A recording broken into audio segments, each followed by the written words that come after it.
Hello guys and welcome back to RJ academy junior platform. RJ academy junior के इस YouTube platform पे आप सभी स्टूडेंट्स का मैं आज के इस स्पेशल वीडियो के अंदर स्वागत करता हूं। सर क्या करेंगे आज के इस वीडियो के अंदर? तो आज के वीडियो के अंदर हम लोग 3 इंपॉर्टेंट टॉपिक्स जो केमिस्ट्री पॉइंट ऑफ व्यू से बहुत इंपॉर्टेंट होते हैं, जैसे कि Niels Bohr atomic model, D Broglie wavelength और हाइसेनबर्ग अनसर्टेनिटी प्रिंसिपल। यार ये 3 ऐसे टॉपिक हैं जो क्लास 9 के वो बच्चे पढ़ते हैं जो अक्सर फाउंडेशन क्लासेस के अंदर होते हैं और आगे जाकर कहीं ना कहीं जेई और नीट एग्जाम की प्रिपरेशन करते हैं। तो अगर आप भी उनमें से एक हो then this video is for you guys.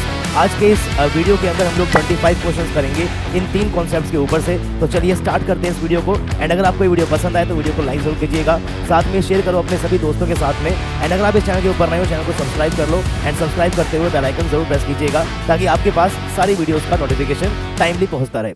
तो पहला सवाल आपकी स्क्रीन के ऊपर है ना। आप लोग भी बेसिकली यहाँ पर वीडियो को पॉज करके इन सवालों को एक बार खुद करेंगे, ट्राई कीजिएगा एंड उसके बाद मेरी अप्रोच आप लोग यहाँ पर चेक कीजिएगा। तो पहला सवाल है, for a hydrogen like ion the radius of 4th orbit is equal to the radius of 2nd orbit of hydrogen atom. Okay, the atomic number of the ion is. तो दो चीज़ों को यहाँ पर कंपेयर करना है। एक आपके पास क्या है, हाइड्रोजनिक लाइक आयन है और एक आपके पास क्या है, हाइड्रोजन एटम है। तो बेटर क्या है, बेटर ये है भैया कि आप दोनों कंडीशंस को ना अलग अलग करके लिखो भाई। यहाँ तो किसकी बात करूंगा मैं, आयन की बात करूंगा। यहाँ पर किसकी बात करूंगा मैं, हाइड्रोजन एटम की बात करूंगा। तो बोला गया है कि जो रेडियस होगा 4th ऑर्बिट, किसका 4th ऑर्बिट भैया, हाइड्रोजन लाइक आयन का। तो इसका रेडियस का फॉर्मूला क्या होगा, यहाँ पर रेडियस एन पे डिपेंड करता है। फॉर्मूला क्या होगा, 0.529 n स्क्वायर बाय z। अब यहाँ पर आपको ऑर्बिट पता है भैया, ऑर्बिट कौन सा है, 4th ऑर्बिट है। तो n की वैल्यू कितनी हो जाएगी, 4 का स्क्वायर। लेकिन आपको यहाँ पर z नहीं पता। अगर z की वैल्यू समझ में आ जाए तो समझ जाओगे भैया कि आपके पास कौन सा एलिमेंट है ना। z equal to 1 for hydrogen atom, z equal to 2 for helium atom, z equal to 3 for lithium atom. तो अगर आपको z की वैल्यू मिल जाए तो फिर आप लोगों को समझ में आ जाएगी भैया सारी कहानी। तो radius of 4th orbit of hydrogen like species आपके पास ये हो जाएगा। फिर आगे बोला गया है कि भैया जो 2nd ऑर्बिट होगी हाइड्रोजन एटम की, तो हाइड्रोजन एटम का जो 2nd ऑर्बिट होगा उसका रेडियस क्या हो जाएगा, 0.529। n की वैल्यू यहाँ पर कितनी हो जाएगी भैया, 2। तो यहाँ पर आप क्या करने वाले हैं, यहाँ पर आप करेंगे 2 का square. So this will be 2 का स्क्वायर। और क्योंकि यहाँ पर हाइड्रोजन एटम है तो z की वैल्यू क्या होगी, बेसिकली 1। अब यहाँ पर ये दोनों चीज़ें इक्वल दे रखी है तो भैया इक्वेट कर दो, है ना, इक्वेट कर दो। यहाँ पर ये हो जाएगा 0.529, दिस इज 4 का स्क्वायर, दिस बिकम 16। z आपको यहाँ पर निकालना है। इधर क्या हो जाएगा 0.529, 2 का स्क्वायर इज 4 और नीचे आपके पास यहाँ पर कितना है, 1 है। इससे तो ये कट ही गया भैया, बिल्कुल कट जाएगा। ये कटेगा 4 4 जा भैया 16। तो z की वैल्यू यहाँ से कितनी आ जाएगी, 4। यानी कि हाइड्रोजन, हीलियम, लिथियम और बेरिलियम, यहाँ पर ये आयन कौन सा रहा होगा भैया, ये रहा होगा बेरिलियम +3 आयन, जिसके लिए z की वैल्यू क्या होती है भैया, 4 होती है। तो राइट आंसर क्या होगा इसका, ऑप्शन नंबर 4। आई होप आपका भी यही आंसर आया हो एंड यही आंसर आया है। So do let me in the comment box कि सर पहला सवाल था हमने आपके करने से पहले कर दिया। कौन स्टूडेंट इन वीडियोस को देख रहा है, अपनी अटेंडेंस लगाइएगा, है ना। नीचे कमेंट बॉक्स है तो वहाँ पर नाम डालते हुए चलो भाई कि कहाँ से बिलोंग करते हो, किस क्लास के अंदर, और आपने सवाल कितनी कितनी देर में किया है, किस सवाल के अंदर आप लोग फंसे हो, कौन सा क्वेश्चन आपको बढ़िया लगा है। ये सारी बातें आप लोग प्लीज़ कमेंट में छोड़ते हुए जाइएगा। आप लोग के कमेंट्स मैं ज़रूर पढ़ रहा हूँ। अगला सवाल है, an electron jumps from n equal to 5 to n equal to 2, which statement is correct. इनमें से कौन सी स्टेटमेंट करेक्ट है। एक इलेक्ट्रॉन ने जंप किया है 5 से 2 में, तो भैया अगर वो 5 से 2 में आया है इसका मतलब ये कि वो हायर ऑर्बिट से लोअर ऑर्बिट के अंदर आया है। और अगर वो हायर से लोअर ऑर्बिट के अंदर आएगा तो ऐसे में एनर्जी क्या होती है भैया, रिलीज होती है। एनर्जी क्या होती है, एमिट होती है। तो क्योंकि मुझे यहाँ पर दिखाई दिया ना ऑप्शंस के अंदर कि इलेक्ट्रॉन ने एब्जॉर्ब की एनर्जी या फिर इलेक्ट्रॉन ने एमिट करी है, तो यहाँ पे क्या करेगा भैया, इलेक्ट्रॉन एमिट करेगा एनर्जी। क्या करेगा इलेक्ट्रॉन भैया, एमिट करने वाला है एनर्जी, एनर्जी को बाहर की तरफ रिलीज करेगा। एंड क्योंकि ऐसा होने वाला है तो यहाँ भी एब्जॉर्ब है, यहाँ भी एब्जॉर्ब है। इन दोनों ऑप्शन को आप लोग काटा मार देंगे। एंड उसके बाद लिखा हुआ है भैया the electron emits energy and frequency increases. And यहाँ पर है the electron emits energy and wavelength increases. तो भैया फ्रीक्वेंसी इंक्रीज होगी या फिर वेवलेंथ इंक्रीज होगी। पहले समझिएगा इस क्वेश्चन को।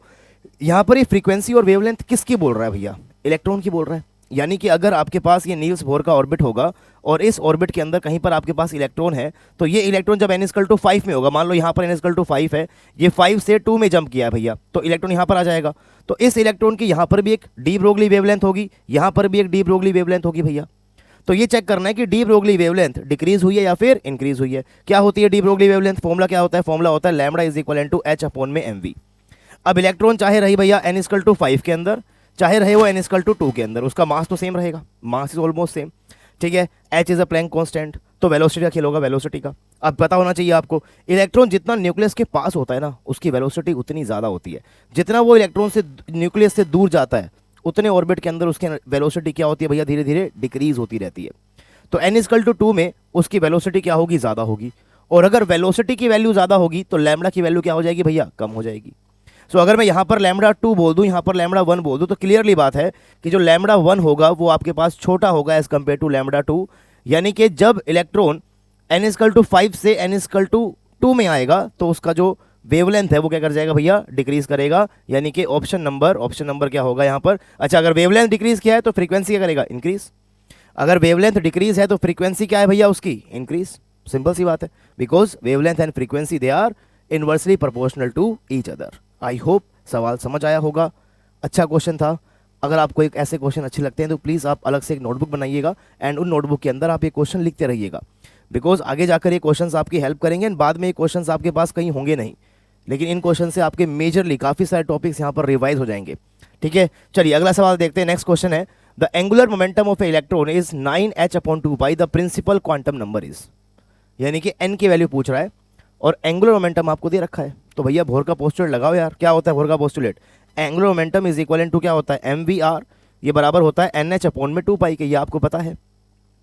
क्वेश्चन के अंदर क्या गिवन है, आपको गिवन है यहाँ पर भैया n9h/2π। तो कंपेयर कर दो ना इन दोनों को, बस कंपेयर कर दो, h से h कट जाएगा, 2π से 2π कट जाएगा, तो n की वैल्यू क्या निकल जाएगी, सीधा सीधा निकल जाएगी भैया, n की वैल्यू निकल जाएगी आपके पास 9।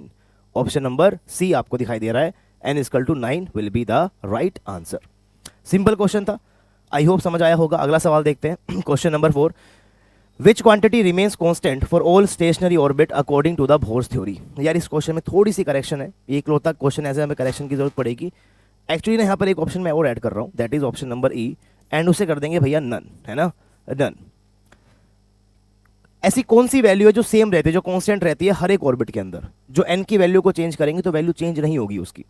तो पहले बात करें भैया वेलोसिटी की, तो वेलोसिटी तो डायरेक्टली प्रोपोर्शनल किसके होती है, z/n के। तो अगर n की वैल्यू को चेंज करोगे तो वेलोसिटी चेंज होगी भैया, तो ये तो चेंज होती है, तो ये तो आंसर नहीं होगा। रेडियस की बात करें तो रेडियस क्या होता है, रेडियस होता है डायरेक्टली प्रोपोर्शनल टू n²/z। तो यहाँ पर भी आप n को चेंज करोगे तो रेडियस की वैल्यू चेंज होती है, यानी कि ये भी आंसर नहीं होगा।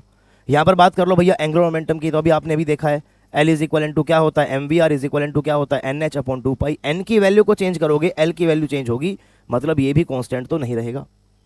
इसी के साथ साथ बात कर लो टोटल एनर्जी की, तो यार क्या बात कर रहे हो सर, एनर्जी तो हम पढ़ते ही है ना। एनर्जी क्या होता है आपके पास, डायरेक्टली प्रोपोर्शनल टू माइनस, है ना, n²/z²। इस तरीके से आपके पास ये फॉर्मूला होता है, आई थिंक सॉरी z²/n² होगा, है ना। यहाँ पर क्या लगाओगे आप, z²/n²। अगर नेगेटिव है तो z²/n²। तो अगर n की वैल्यू चेंज करेंगे तो एनर्जी चेंज होगा भैया, मतलब ये भी कांस्टेंट तो नहीं रहेगा।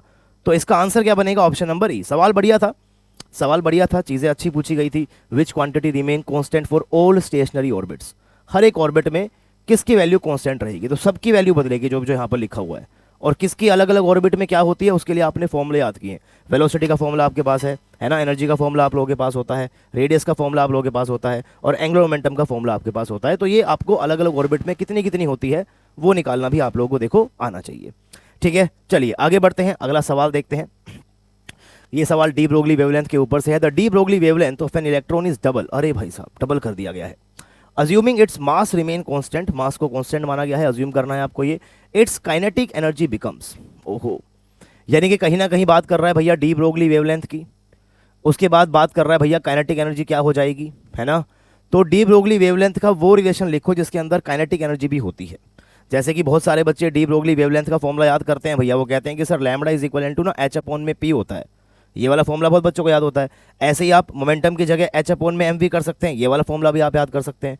इसी के अलावा आप इसके अंदर काइनेटिक एनर्जी वाला फॉर्मूला भी ऐड करें भैया, थोड़ा सा डेरिवेशन भी होता है इसका, बट आई होप आप लोगों ने पढ़ा होगा।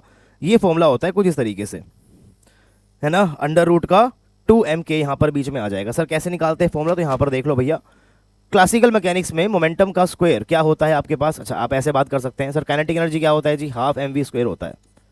तो मैं एक काम करता हूँ, मैं इसको m से करता हूँ मल्टीप्लाई और m से करता हूँ डिवाइड। तो ऊपर क्या बन जाएगा, ये ऊपर बन जाएगा m × v का होल स्क्वायर, नीचे क्या बच जाएगा भैया m। ये रहा kinetic energy. So what is kinetic energy, ये बन जाएगा आपके पास ½ mv क्या होता है मोमेंटम, तो ये बन गया मोमेंटम का स्क्वायर, नीचे क्या बचेगा m। तो यहाँ से आप मोमेंटम को लिख सकते हैं √2m के। 2m मीन्स व्हाट भैया, काइनेटिक एनर्जी, है ना। क्या लिख दोगे यहाँ पर, 2m आ जाएगा इधर और k आ जाएगा इधर, तो मोमेंटम की वैल्यू आपके पास यहाँ पर ये बन जाएगी। तो जब इन्हीं वैल्यूज़ को इसके अंदर सब्स्टिट्यूट करते हैं, देखो यहाँ मोमेंटम की जगह सीधा ये पुट कर दो, तो यही फॉर्मूला बन जाएगा अंडर रूट का 2m के यानी काइनेटिक एनर्जी।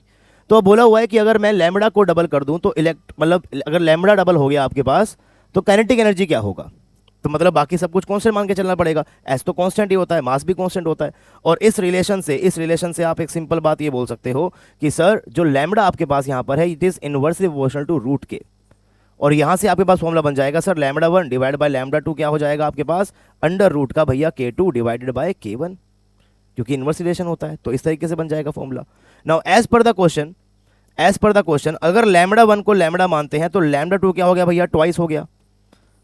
तो अगर काइनेटिक एनर्जी K है तो K2 की वैल्यू क्या होगी, ये पूछा गया था भैया। तो K2 मान लो, इसकी वैल्यू मैंने K मान ली, तो लैम्बडा से लैम्बडा कट जाएगा, तो ये बन जाएगा 1/2। यहाँ पे क्या बन जाएगा भैया K2/K, और इसका अंडर रूट है तो एक काम करो स्क्वायर कर दो दोनों तरफ, तो ये क्या हो जाएगा 1/4 इज इक्वल टू, यहाँ पर क्या हो गया K2 डिवाइड बाय क्या हो गया K, तो जो K2 है वो क्या हो जाएगा भैया K/4, इसको लिख सकते हो 1/4 टाइम्स ऑफ K, या फिर जो पहले था उसका क्या हो गया बेसिकली 1/4 टाइम्स, उसका क्या हो गया 1/4 टाइम्स। पहली बात तो काइनेटिक एनर्जी कम होगी ना यार, अगर लैम्बडा की वैल्यू को इंक्रीज करोगे तो काइनेटिक एनर्जी क्या करेगी, डिक्रीज करेगी। तो डबल तो हो नहीं सकती, 4 टाइम्स भी नहीं हो सकती, हाफ निकल कर नहीं आया बल्कि क्या आया आपके पास 1/4 आया है। तो ऑप्शन नंबर सी बढ़िया सही होगा इसका। एंड आई होप कि आप लोगों ने भी ये क्वेश्चन टाइमली कर लिया होगा। अगले सवाल की तरफ बढ़ते हैं। Next question, for a hydrogen atom the value of E1 divide by E4 का मैग्नीट्यूड है बेसिकली, यानी कि फर्स्ट ऑर्बिट की energy divide by second orbit की एनर्जी निकालनी है हाइड्रोजन एटम के लिए। आपको ये रेशो निकालना है, बड़ा सिंपल होता है यार, है ना। अगर हम हाइड्रोजन एटम यानी कि सिस्टम को फिक्स कर देंगे तो Z की वैल्यू फिक्स हो गई, तो एनर्जी क्या हो जाएगा। अगर एनर्जी के मोड की बात करें तो मोड क्या होता है बेसिकली डायरेक्टली प्रोपोर्शनल किसके होता है आपके पास, है ना, Z²/n² लिखते हो, तो सिर्फ यहाँ पर n की वैल्यू चेंज होगी आई थिंक सो, तो n का स्क्वायर करोगे तो यहाँ से फॉर्मूला क्या बन जाएगा, यहाँ से फॉर्मूला बनेगा energy in fourth orbit divide by energy in basically, अच्छा उल्टा कर देते हैं भैया, energy in first orbit divide by energy in fourth orbit क्या हो जाएगा आपके पास फोर्थ ऑर्बिट का जो n है यानी कि 4 वैल्यू है उसका स्क्वायर, या फिर लिख देता हूँ एक बार मैं उसको यहाँ पर भैया फॉर्मूला लिख देते हैं एक बार, energy in N1 divide by energy in N2 is equal N2 का स्क्वायर डिवाइडेड बाय N1 का स्क्वायर। इनवर्स रिलेशन है तो भैया आपके पास ऐसा बनेगा फॉर्मूला। अब कर लेते हैं अपनी वैल्यू को पुट करें, एनर्जी इन यानी कि n=1 पुट करते हैं, जैसे n=4 है ये, तो n2 कितना हो जाएगा, n2 हो गया भैया 4 का स्क्वायर, n1 कितना हो जाएगा 1 का स्क्वायर, तो ये कितना आएगा 16, तो ये वैल्यू कितनी आएगी 16। ऑप्शन नंबर डी जो है वो सही जवाब हो जाएगा। ठीक है, सिंपल रिलेशन होता है ना। आपने हाइड्रोजन एटम सिस्टम फिक्स कर दिया तो Z की वैल्यू कितनी हो गई आपके पास 1। अगर ये सिस्टम हीलियम प्लस भी होता तो भी Z तो फिक्स ही हो जाता, तब भी कहानी यही रहती, तब भी रेशो आपके पास क्या होता, यही होता। ठीक है, रटना नहीं है किसी भी चीज़ को, निकालना आप लोगों को आना चाहिए भैया हर एक चीज़। ठीक है, अगला क्वेश्चन है the velocity of an electron in the first orbit of hydrogen is basically v। First orbit में वेलोसिटी v दे रखी है, its velocity in the second orbit of helium plus, second orbit of helium plus में पूछा है और hydrogen की first orbit में दे रखा है। तो भैया देखो ध्यान से, है ना, ध्यान से अगर बात करें सिंगल इलेक्ट्रॉन स्पीशीज के लिए, तो सिंगल इलेक्ट्रॉन जो स्पीशीज आपके पास होती हैं उसके अंदर हाइड्रोजन का एटम भी आता है, हीलियम का प्लस भी आता है, लिथियम का +2 भी आता है एंड सो ऑन। इन सभी के लिए जो वेलोसिटी है वो डिपेंड करती है बेसिकली एन पे। क्या फॉर्मूला होता है, फॉर्मूला होता है 2.18 इंटू में 10⁻3, है ना, और यहाँ पर आप क्या लगा के चलते हो भैया Z/n, एंड ये यूनिट होती है इसकी फिलहाल बेसिकली किलोमीटर पर सेकेंड। तो जब किलोमीटर पर सेकंड में लिखोगे तो फॉर्मूला ये होता है आपके पास वेलोसिटी का। Z आपके पास एटॉमिक नंबर है और n आपके पास क्या है भैया कि आपका कौन सा ऑर्बिट है। तो हाइड्रोजन एटम के अंदर फर्स्ट ऑर्बिट में, अगर हाइड्रोजन एटम के लिए फर्स्ट ऑर्बिट पुट करूं तो हाइड्रोजन एटम के लिए Z की वैल्यू कितनी हो जाएगी भैया 1, तो Z की वैल्यू तो 1 पुट करूंगा। फर्स्ट ऑर्बिट है तो वेलोसिटी क्या हो जाएगी भैया v1, ये आपको दे रखी है बेसिकली v, ये आपको v दे रखी है, this is basically v। Okay sir, as per the question ये मुझे v दिया हुआ है।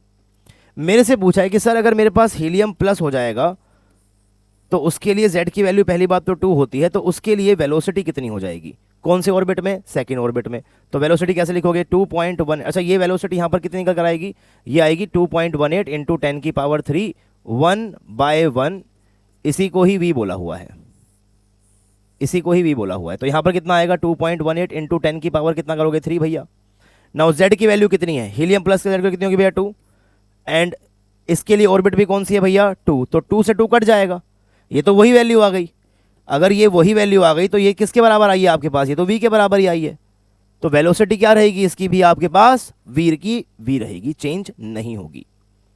समझो इस बात को। अगर हाइड्रोजन एटम है तो हाइड्रोजन एटम की n=1 में जो वेलोसिटी होती है इलेक्ट्रॉन की एज पर बोर मॉडल, वही वेलोसिटी हीलियम प्लस में n=2 के अंदर होगी, एग्जैक्ट सेम वेलोसिटी है ना। फॉर्मूले से भी आप निकालोगे तो फॉर्मूले से वैल्यू सेम आएगी 2.18 इंटू 10⁻3। तो कोई दिक्कत नहीं आएगी भैया, आप फॉर्मूले से भी वैल्यू को निकाल सकते हो।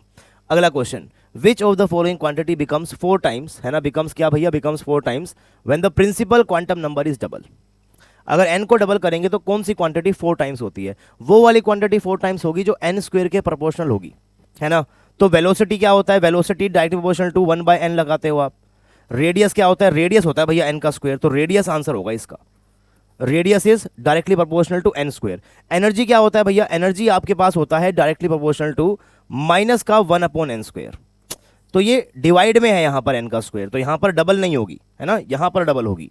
एंड एंगुलर मोमेंटम क्या होता है, डायरेक्ट प्रोपोर्शनल टू n होता है, तो ये तो n की वैल्यू बढ़ेगी तो l बढ़ेगा, लेकिन 4 टाइम्स नहीं होगा, तो radius will be the answer, है ना। सिंपल क्वेश्चन है, काफी सारे टफ क्वेश्चन कर चुके हैं तो ये तो सिंपल लग रहा होगा, ज्यादा मुश्किल नहीं होगा भैया ये क्वेश्चन। अगला सवाल है, which transition requires maximum energy absorption. अब ऐसे क्वेश्चंस के अंदर देखो, जब भी आपको ऑप्शंस देखने को मिलेंगे तो मुझे ऐसा लगता है कि 9th फाउंडेशन लेवल के ऊपर भी वो मैक्स टू मैक्स 4, 5 या 3, 2 इस ऑर्बिट तक जाएगा। तो सबसे बेटर तो ये है कि यार आप ना 4-5 ऑर्बिट की एनर्जी याद ही रखो यार। अगर आपको वैल्यू याद है तो काम आपका ईजी हो जाएगा, है ना, बिकॉज अगर आपको वैल्यू याद है तो काम ईजी है। अदरवाइज अगर आपको डायरेक्ट फॉर्मूला चाहिए, मान लो अगर n2 से किसी n1 में ट्रांजिशन हुआ है तो उसके बीच का डेल्टा ही कैसे निकालते हो आप लोग, वही फॉर्मूला रहेगा -13.6, और यहाँ पर आप कर दोगे n2 का स्क्वायर -n1 का स्क्वायर। फॉर्मूले के अंदर जब वैल्यू को पुट कर ध्यान रखिएगा कि n2 आपके पास बड़ी वैल्यू होनी चाहिए एज कंपेयर टू n1, है ना। तो आप ऐसे वैल्यू को पुट कर सकते हो, ये आपका बन जाएगा भैया फॉर्मूला। चलिए सर इस फॉर्मूले से ना एक बार वैल्यू को पुट करके देखते हैं, सबका निकालते हैं। जैसे पहला आपके पास है 1 से 2, तो पहला क्या निकालेंगे, पहला हम निकालेंगे 1 से 2 के लिए आपके पास एनर्जी गैप कितना होगा। तो एनर्जी गैप निकाल रहे हैं बेसिकली 2 से 1 का गैप निकाल रहे हैं, तो कैसे होगा, -13.6, बड़ी वैल्यू 2 है तो 2 का स्क्वायर 4, छोटी वैल्यू 1 है, 1 का स्क्वायर 1। तो ये बन जाएगा भैया -13.6, और ये आ जाएगा -3/4। तो माइनस से माइनस कट जाएगा, जो वैल्यू आएगी वो वैल्यू आ जाएगी। अभी मैं सोल्व नहीं कर रहा हूँ, इसको इतना लिख के छोड़ रहा हूँ, ठीक है। अगला आपके पास है 2 से 3, next is basically what, next है आपके पास 2 से 3। तो डेल्टा जब आप निकालोगे, है ना, तो ये होगा बेसिकली 3 से 2, पहले बड़ा नंबर लिखो तो कोई इससे सब कुछ ईजी हो जाता है। तो 3 का स्क्वायर इज 9 एंड 2 का स्क्वायर इज बेसिकली 4। तो ये कितना बनेगा, -13.6 लोगे भैया यहाँ पर एलसीएम कितना बनेगा इसका, 9 4 का 36, यहाँ करोगे 9, यहाँ करोगे 4, तो कितना आएगा -5। तो -5/36 यहाँ पर आ जाएगा इस तरीके से। तो माइनस से माइनस तो कट ही जाएगा।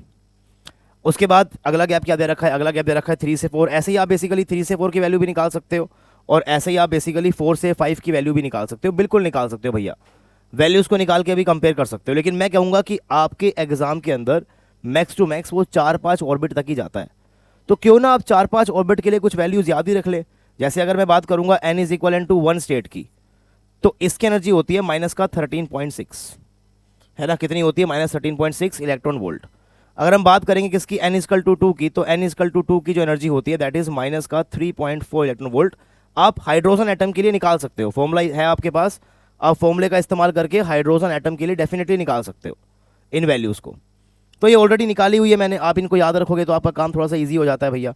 उसके बाद जब n = 3 आते हो तो गैप लगातार देखो रिड्यूस होता है, गैप 3 यहाँ पर होता है, और n = 4 तो भैया और बिल्कुल चिपक जाएगा इसके, काफ़ी गैप धीरे धीरे कम होता रहता है। तो इसकी जो एनर्जी आती है वो आती है -13.6 डिवाइड बाय 9। तो ये वैल्यू समथिंग अराउंड आने वाली है -1.5 इलेक्ट्रॉन वोल्ट इस तरीके से। और यहाँ पर जो वैल्यू आएगी दैट इज -13.6 डिवाइड बाय 16। तो ये वैल्यू कुछ आती है -0.85 इलेक्ट्रॉन वोल्ट। तो ये सारी वैल्यू इलेक्ट्रॉन वोल्ट में लिख रहा हूँ भैया मैं, all values are in electron volt.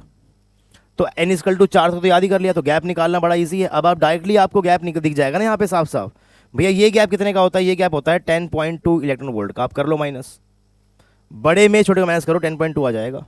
यहाँ पर ये गैप कितने का होगा, देखो 3.4 यहाँ पर है, 1.5 वहाँ पर है, तो ये कितना हो जाएगा, दिस गैप इज बेसिकली 1.9। तो सीधा सीधा कंपेयर कर लोगे आप, 1 और 2 का गैप 10.2 है, 2 और 3 का गैप 1.9 है, और ये वाला गैप तो भैया और भी ज़्यादा कम हो जाता है। This gap is only basically 0 point I think so 65 electron volt आपके पास ये गैप रहेगा। तो ये हो गया 4 से 3 का गैप। अच्छा कोई पूछे कि सर 4 से लेकर 2 का गैप कितना है, तो भैया यहीं से निकल जाए, क्या दिक्कत है। 3.4 में से 0.85 माइनस करना है, माइनस को भूल जाओ आप, इसको ऐसे माइनस कर लो आप, तो वैल्यू कितनी आएगी, ऑलमोस्ट 2 पॉइंट कुछ आएगी। लेकिन भैया 2 से 1 का गैप बहुत ज़्यादा होता है 10.2। तो अगर कहीं पर भी ऑप्शंस के अंदर आपको 2 से 1 मिल रहा हो ना भैया, तो यही अक्सर आंसर होता है। 4 से 5 अरे लगातार तो गैप कम होता रहता है, ये सक्सेसिव दे रखे हैं सारे, देखो भैया ऑल आर सक्सेसिव। जब सक्सेसिव एनर्जी लेवल्स आपको मिल जाए तो सक्सेसिव एनर्जी लेवल्स के लिए फॉर्मूला याद रखेंगे कि सर E1 माइनस E2 का जो आपके पास गैप होता है, दिस गैप इस बहुत बड़ा होता है भैया अगले सक्सेसिव से। तो यहाँ कर सकते हो आप E3 माइनस का E2। तो सक्सेसिव के लिए तो डायरेक्टली आप लोग इस चीज़ को याद रखो, मैंने तो आपको निकाल कर भी दिखा दिया है, हर एक तरीके से दिखा दिया है, आप हर एक तरीके से देख लो, आपको ये सक्सेसिव एनर्जी लेवल्स के लिए ये चीज़ याद रखनी है भैया। और यहाँ पर सारे ट्रांजिशन आपको सक्सेसिव दे रखे थे, 1 से 2, 2 से 3, 3 से 4 और 4 से 5। डायरेक्ट सेकंडों में उड़ने वाला सवाल था ये, जल्दी से खत्म करने वाला सवाल था ये। चलिए अगला क्वेश्चन करते हैं, कोई बात नहीं है ना, नेक्स्ट क्वेश्चन देखते हैं। If the momentum of electron becomes 3 times its de Broglie wavelength will be. अरे भाई साहब, डी ब्रोगली वेवलेंथ का फॉर्मूला क्या होता है, lambda is equal to H upon में पी, है ना। तो वो कह रहा है if the momentum of electrons becomes 3 time, तो यहाँ से फॉर्मूला क्या बनेगा, यहाँ से फॉर्मूला बन जाएगा lambda is inversely proportional to momentum. यहाँ से क्या बनाओगे आप, lambda 1 divide by lambda 2 is equal to P2 divided by P1। तो अगर लैम्डा 1 लैम्डा है तो लैम्डा 2 कितना कर दिया आप लोगों ने, अच्छा मोमेंटम को 3 टाइम्स किया है। तो अगर लैम्डा 1 मान लो लैम्डा 1 है, ये लैम्डा 2 कर देंगे, तो मोमेंटम मान लो पहला वाला P है, तो ये कितना हो गया 3 टाइम्स, P से P कट जाएगा। तो यहाँ से क्या निकलेगा, यहाँ से निकलेगा lambda 2 is equal to 1/3 times of lambda 1।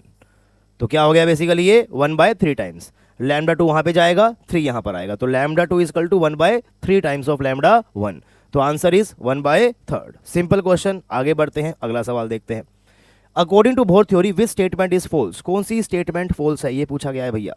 पहली स्टेटमेंट है इलेक्ट्रॉन्स रिवॉल्व इन स्टेशनरी ऑर्बिट, सही बात है, ये तो बिल्कुल सही बात है। अगला है इलेक्ट्रॉन कंटिन्यूसली रेडिएट, अरे भैया यही तो बात नहीं है। इलेक्ट्रॉन तभी एनर्जी को रेडिएट करेगा जब वो एक ऑर्बिट से दूसरे ऑर्बिट में जंप करेगा, और वो भी डिसकंटिन्यूस करता है, वो भी फोटॉन्स की फॉर्म में करता है, कॉन्टिन्यूस नहीं करता भैया, है ना। इलेक्ट्रॉन्स एनर्जी को रेडिएट करता है डिसकंटिन्यूस मैनर के अंदर, है ना। वो भी तब करेगा जब एक ऑर्बिट से दूसरे ऑर्बिट के अंदर जंप करेगा, जब तक एक ऑर्बिट में है तब तक ऐसा कुछ भी नहीं करेगा। एंगुलर मोमेंटम इज क्वांटाइज, सही बात है। Energy is emitted only during a transition, ये भी एकदम सही बात है। तो इसका आंसर क्या बनेगा हमारे लिए, ऑप्शन नंबर बी, क्योंकि आपसे इनकरेक्ट स्टेटमेंट पूछा था। अगला है the circumference of an allowed Bohr orbit is, simple सी बात है, 2πr इज इक्वल टू क्या होता है भैया, n lambda, is equal to क्या होता है भैया, एन लैम्डा। तो आंसर क्या दोगे आप इसका, बेसिकली सिंपली एन लैम्डा। यही क्या था आपके पास, डी ब्रोगली का हाइपोथेसिस, सारी कहानी यहीं से शुरू होती है, ठीक है। हाइपोथेसिस के अंदर ही आती है वाली इक्वेशन भी, ध्यान रखना है आपको इस इक्वेशन को। अगला है if the uncertainty in position becomes half, the uncertainty in momentum approximately becomes, okay. तो हाइसेनबर्ग अनसर्टेनिटी प्रिंसिपल के हिसाब से uncertainty in position into uncertainty in momentum, ये या तो बड़ा होता है या इक्वल टू होता है h अपॉन में 2π के, ठीक है सर, ये बात मुझे समझ में अच्छा h/4π सॉरी, है ना, h/4π के बराबर होता है, ठीक है सर। जब भी कोई क्वेश्चन आ जाए, इक्वेशन का कुछ क्वेश्चन आ जाए, तो आप इसको भैया पहली बात तो इक्वल्स टू मानना शुरू कर दो, अदरवाइज आप कंफ्यूज हो जाओगे। तो इक्वेशन को इक्वल टू मान लो भाई। अब बोला गया है if the uncertainty in position becomes half, अगर अनसर्टेनिटी हाफ हो जाए, इसकी अनसर्टेनिटी हाफ हो जाए, जैसे मान लो अगर मैं इस इक्वेशन को ऐसे बोल दूं, अगर ये वाली वैल्यू कितनी हो जाएगी, अब पहले से आधी हो गई, पहली वजह से आधी हो गई, तो भैया ये वैल्यू चेंज हो जाएगी, ऑब्वियस सी बात है भैया, बिल्कुल चेंज होगी ये वाली वैल्यू। तो मान लेते हैं ये मुझे जो चेंज हो गई है, मान लो ये हो गई है डेल्टा पी डैश, तो ये मुझे निकालना है। लेकिन इन दोनों का प्रोडक्ट 100% क्या होगा, h/4π के बराबर, यही कहता है हाइसेनबर्ग। तो यहां से अब क्या समझेंगे हम, यहां से हम समझेंगे कि सर डेल्टा पी डैश क्या हो जाएगा, what will be the delta p dash, इन सब चीज़ों को वहां ले जाओ, तो क्या कर दोगे, देखो h/4π, या फिर यहीं से ही देख लो आप, इस तरीके से देख लो भैया, यहां से ही देख लो आप, delta x is equal to h/2π, यहाँ से देखिए रखा है ना आपको भैया, ये देखो यहाँ से आप थोड़ा सा मैं एक नया पेज यहाँ पर यूज़ कर लेता हूँ, ये लो पूरा ही देख लो भैया, ये होती है इक्वेशन डेल्टा x इंटू में delta p is equal to h/4π। मान लो स्टार्टिंग वाले केस के अंदर अनसर्टेनिटी x के अंदर भैया x थी, मोमेंटम के अंदर अनसर्टेनिटी थी y, तो इन दोनों का प्रोडक्ट आपके पास क्या था, h/4π था। अब according to question second condition क्या है, ये तो फर्स्ट कंडीशन थी कि भैया अगर अनसर्टेनिटी x रहेगी तो ये आपके पास कुछ ना कुछ रहेगी, तो मान लो ये y है, तो ये कितना हो जाएगा आपके पास h अपॉन में 4 पाई।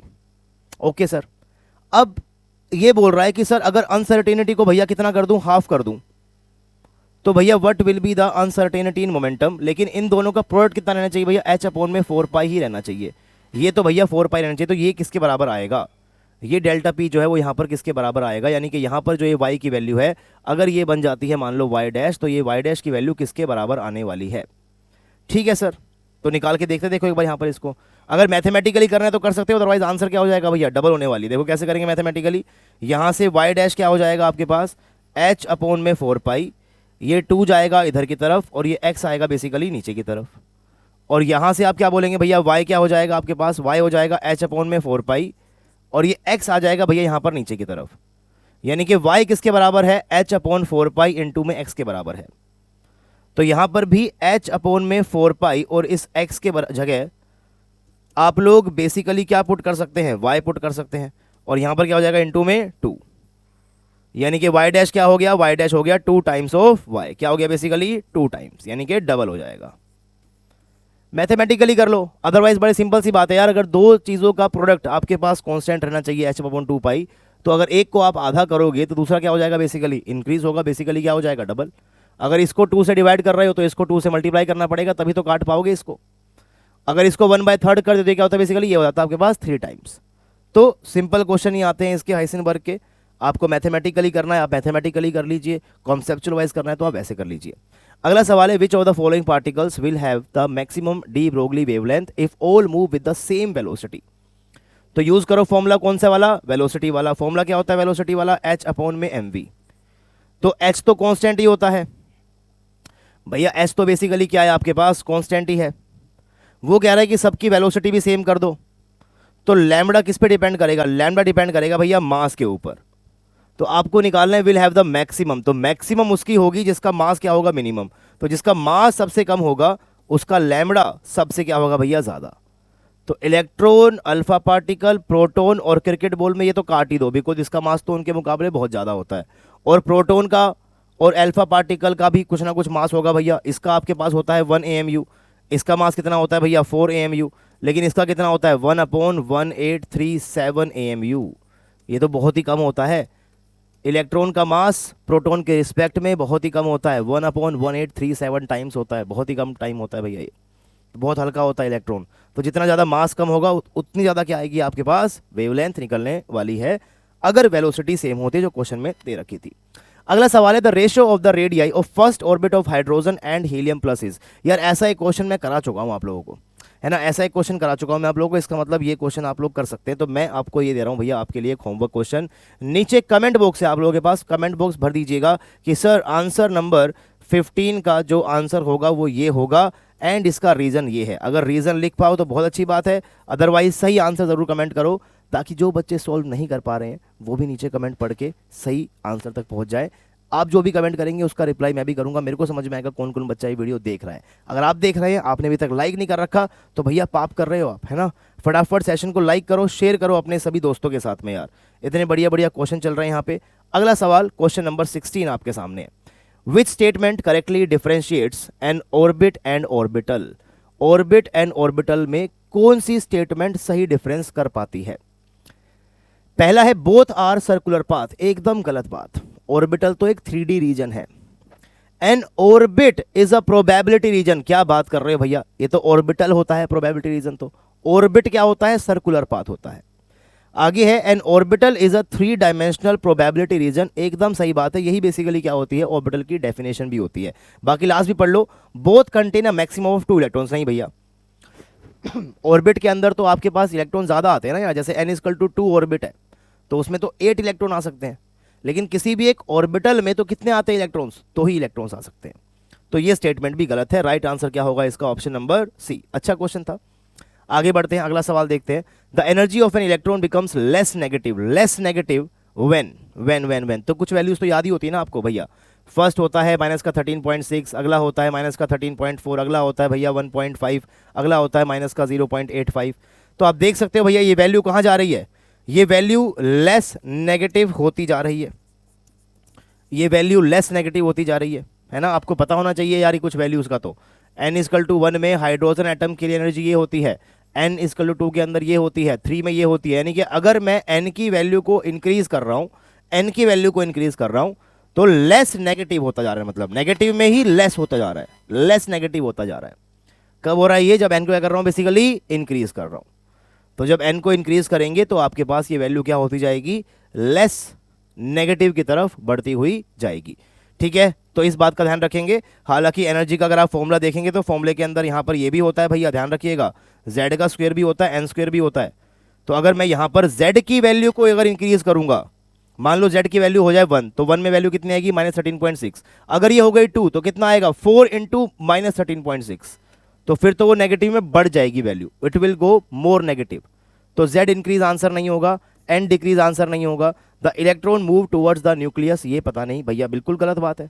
n जब बढ़ेगा तब नेगेटिव हो रहा है, तो न्यूक्लियस से दूर जा रहे हो तब लेस नेगेटिव की तरफ बढ़ रहा है। न्यूक्लियस के पास आओगे तो मोर नेगेटिव की तरफ जाएगा। थोड़ा सा कंफ्यूजन होता है भैया लेस नेगेटिव मोर नेगेटिव का, बट ऐसा क्वेश्चन हमने कर लिया एक बार, तो आई थिंक दोबारा ऐसा कंफ्यूजन नहीं होना चाहिए। ठीक है, अगला सवाल देखते हैं। Which hydrogen like species has the smallest first orbit radii? Smallest first orbit यानी कि सभी के लिए ऑर्बिट वैल्यू क्या होगी भैया, n=1। रेडियस क्या होता है, रेडियस का फॉर्मूला क्या होता है, डायरेक्टली प्रोपोर्शनल होता है भैया n² z के लिए। सबके लिए n की वैल्यू फिक्स कर दी आपने, फर्स्ट ऑर्बिट n की वैल्यू फिक्स कर दी, तो रेडियस होता है इनवर्सली प्रोपोर्शनल टू z। अगर z की वैल्यू बढ़ेगी तो रेडियस घटेगा। आपको स्मॉलेस्ट चाहिए तो हाईएस्ट z चेक कर लो, इसमें किसका होगा। फॉर हाइड्रोजन z की वैल्यू 1 होती है, हीलियम प्लस z की वैल्यू 2 होती है, लिथियम प्लस 2 z की वैल्यू 3 होती है, और बेरिलियम प्लस 3 z की वैल्यू यहां पर कितनी होगी आपके पास, 4 होगी। इसीलिए आंसर क्या होगा इसका, option number 4, that is beryllium 3+। तो नेक्स्ट क्वेश्चन है, the maximum number of electrons in the M shell is, है ना। तो एम शेल के अंदर आपसे पूछ रहा है कि मैक्सिमम नंबर ऑफ इलेक्ट्रॉन्स कितने आ सकते हैं भाई। तो यार नील्स बोर के हिसाब से आपने बात करी थी कि सर एक होता है के शेल, एक होता है एल शेल, फिर होता है एम शेल, फिर आपके पास होता है भैया एन शेल। तो के लिए आपके पास एन की वैल्यू कितनी होती है, 1। एल के लिए आपके पास एन की वैल्यू क्या होती है, 2। फॉर एम एन की वैल्यू कितनी होती है आपके पास, 3। अब मैंने यहाँ पर आपको लिख रहा हूँ एक फॉर्मूला, वो फॉर्मूला आप लोग याद रखेंगे कि यार number of sub shell in a shell, किसी भी एक शेल में कितनी सब शेल होती है, एक तो ये फॉर्मूला होता है। अगला फॉर्मूला बन सकता है यहाँ पर एक और, नंबर ऑफ ऑर्बिटल्स, या फिर नंबर ऑफ सब शेल भी लिख लो यहाँ पर, अच्छा number of orbitals in a shell, किसी भी एक शेल में कितने नंबर ऑफ ऑर्बिटल्स होते हैं। और एक फॉर्मूला बन सकता है कि नंबर ऑफ इलेक्ट्रॉन्स, मैक्सिमम कितने इलेक्ट्रॉन्स आ सकते हैं किसी भी एक शेल में।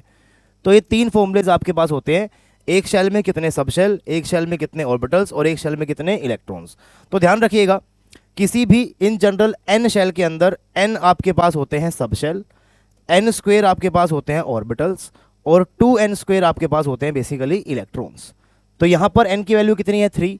आपसे पूछा क्या है, आपसे पूछा है मैक्सिमम नंबर ऑफ इलेक्ट्रॉन्स, तो वो कितना होता है भैया, वो होता है 2n का स्क्वायर। n की वैल्यू क्या है, 3, तो यहाँ होगा भैया 3 का स्क्वायर, यानी कि 2 × में 9, तो ये वैल्यू कितनी आएगी आपके पास, 18। तो राइट आंसर क्या हो जाएगा इसका, ऑप्शन नंबर बी यानी कि 18। ठीक है, तो ये कुछ फॉर्मुलेज हैं, काम आते हैं फॉर्मुलेज, कई बार क्वेश्चन जल्दी हो जाता है इससे, है ना। और क्वेश्चन जल्दी होना ये भी एग्जाम के अंदर आपके लिए एक प्लस पॉइंट है भैया, कि अगर आप कुछ क्वेश्चन जल्दी कर रहे हो तो मुश्किल क्वेश्चन के ऊपर फिर आप ज़्यादा टाइम स्पेंड कर सकते हो। अगला सवाल है, according to the Heisenberg uncertainty principle, पहला ऑप्शन है position can be measured exactly. अरे नहीं भैया, एग्जैक्टली जैसा तो कोई वर्ड हाइसेनबर्ग अनसर्टेनिटी प्रिंसिपल में है ही नहीं, वो तो यही कह रहा है कि एग्जैक्टली नहीं निकाल सकते हो। आगे है momentum can always be measured exactly, यार एग्जैक्टली वर्ड तो है ही नहीं हमारे पास। आगे है position and momentum can not both be measured simultaneously with unlimited accuracy, ये वाली बात थोड़ी सही लग रही है। हाइसेनबर्ग ये कहता है कि भैया पोजीशन को और मोमेंटम को आप एक साथ साइमल्टेनियसली डिटरमाइन नहीं कर सकते, उनमें हमेशा उनकी अनसर्टेनिटीज का जो प्रोडक्ट होता है वो प्रोडक्ट आपके पास हमेशा क्या होता है भैया, वो आपके पास या तो बड़ा होगा या बराबर होगा h/4π के। तो ये इक्वेशन भी याद रखिएगा आप लोग, ये साथ में स्टेटमेंट भी याद रखिएगा। आगे है ओनली वेलोसिटीज अनसर्टेन, तो ये भी आपके पास क्या है, बिल्कुल गलत बात है। खाली वेलोसिटी तो आप निकाल सकते हो, खाली पोजीशन निकाल सकते हो, खाली मोमेंटम निकाल सकते हो, लेकिन पोजीशन और मोमेंटम को दोनों को एक साथ नहीं निकाल सकते हो। ये क्या है आपके पास? हाइसेनबर्ग अनसर्टेनिटी प्रिंसिपल है। अगला सवाल है, a hydrogen like ion has first orbit energy equals to -54.4 electron volt, the ion is, मतलब वही Z की वैल्यू निकाल लो, कौन सा आयन है बताना है आपको। तो ऐसा एक क्वेश्चन मैं आपको करा चुका हूं, दैट मीन्स ये क्या बनेगा आपका? ये बनेगा आपका सेकंड होमवर्क क्वेश्चन, है ना।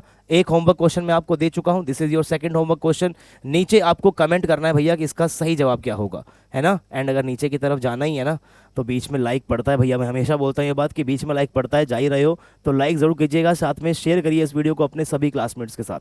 जिस भी स्कूल में आप हो, आप अपने सभी क्लासमेट के साथ इन वीडियो को शेयर कीजिए ताकि वो लोग भी पढ़ाई करें, फिर आप लोग मिलके भैया ज़्यादा अच्छे तरीके से अपने रिजल्ट्स का आउटपुट ले सकते हो। आगे बढ़ते हैं, अगले सवाल की तरफ बढ़ते हैं। The radius of an orbit is directly proportional to, radius of an orbit is directly proportional to, simple सा फॉर्मूला होता है भैया रेडियस का 0.529 n स्क्वायर बाय z। तो डायरेक्टली प्रोपोर्शनल टू क्या होता है? n square, and inversely proportional to क्या होता है आपके पास? z। तो ये दो चीजें हैं, इनमें से option number C I think मुझे क्लियरली दिखाई दे रहा है, तो option number C n square will be the right answer. अगला सवाल है, which transition emits the highest frequency photon, है ना। तो बहुत सारे आप लोगों को यहाँ पर ट्रांजिशन दे रखे हैं, हम ऐसा एक क्वेश्चन पहले कर चुके हैं जहां पर हमने एनर्जी गैप निकाला था, है ना। तो अगर एनर्जी गैप ज़्यादा होगा, देखो जब भी कोई इलेक्ट्रॉन एक ऑर्बिट से दूसरे ऑर्बिट में जंप करता है तो या तो फोटोन को एब्जॉर्ब करेगा या फोटोन को एमिट करेगा, ठीक है। तो मान लो कि वो हायर ऑर्बिट से लोअर में आ रहा है तो फोटोन को बाहर एमिट करेगा, तो जितना ज़्यादा एनर्जी का गैप होगा उतनी ज़्यादा एनर्जी का फोटोन बाहर निकलेगा, उतनी ज़्यादा फ्रीक्वेंसी होगी फिर उसकी। जितना ज़्यादा गैप कम होगा उतनी कम एनर्जी का फोटोन बाहर निकलेगा, तो उसकी एनर्जी कम है तो मतलब उसकी फ्रीक्वेंसी भी क्या होगी भैया? कम होगी। हिंट मैं आपको दे चुका हूं, ऐसा एक क्वेश्चन पहले करा चुका हूं। So this is your homework question number 3। आपको पता है क्या करना है आप लोगों को? नीचे कमेंट बॉक्स में आपको इसका आंसर करना, ताकि जो बच्चे ना कर पाए उनकी भी थोड़ी बहुत हेल्प हो जाए। बाकी आप सब लोगों के कमेंट्स, मैं सारे के सारे कमेंट्स पढ़ रहा हूं, तो आप जो भी कमेंट करेंगे वो मेरे तक भी पहुंचेगा। तो प्लीज़ जैसा भी आपको वीडियो लग रहा है, जैसे भी क्वेश्चंस लग रहे हैं, जो भी चीज़ आप लोगों को कहनी है आप उसे कमेंट बॉक्स के अंदर जरूर कहते हुए जाएं। अगला सवाल है, if A electron has zero uncertainty in position, the uncertainty in momentum would be infinity. ध्यान रखो यार, है ना। इक्वेशन क्या होता है? डेल्टा एक्स इनटू में delta P is greater than और इक्वल टू एच अपॉन में 2 पाई। तो अगर इन दोनों में से एक भी जीरो की तरफ अप्रोच करेगा तो दूसरा अप्रोच करेगा भैया इन्फिनिटी की तरफ।